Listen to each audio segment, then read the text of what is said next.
Baik, selamat pagi Ibu dosen, selamat pagi teman-teman.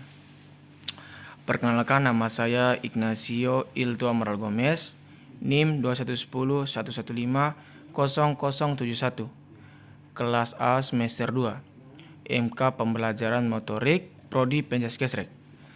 Pada pagi hari ini, saya akan membahas tentang kondisi belajar. Belajar merupakan suatu istilah yang digunakan dalam dunia pendidikan yang mempunyai pengertian tertentu. Kata kondisi bisa berarti keadaan atau syarat, sedangkan belajar bisa berarti terjadinya perubahan, pembawaan, atau kemampuan setelah terjadi proses edukatif. Dari arti kedua tersebut, dapat untuk menjelaskan pengertian kondisi belajar. Kondisi belajar adalah suatu keadaan yang diperlukan agar proses belajar bisa berlangsung sesuai dengan tujuan yang hendak dicapai. Keadaan yang diperlukan agar proses belajar terjadi mencakup keadaan yang ada pada diri pelajar dan perilaku yang dikenankan pada pelajar. Kondisi belajar sangat menentukan pencapaian hasil belajar. Kondisi belajar yang sesuai dengan keperluannya bisa memberikan kemungkinan pencapaian hasil yang baik.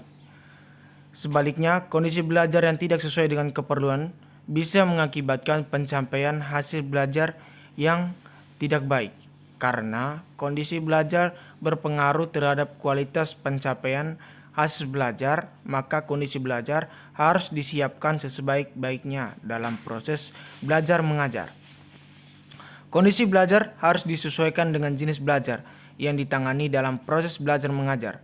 Kondisi belajar yang sesuai belajar kognitif, belajar afektif, dan belajar gerak adalah berbeda-beda. Masing-masing jenis belajar tersebut perlu penanganan yang berbeda-beda dalam proses belajar mengajar.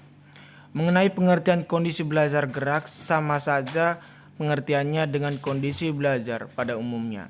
Hanya saja di situ yang berlangsung malah belajar bergerak.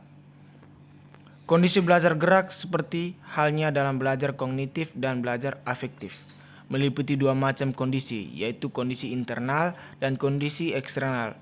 Tetapi sifat kondisi internal dan kondisi eksternal yang diperlukan adalah berbeda untuk setiap jenis belajar tersebut.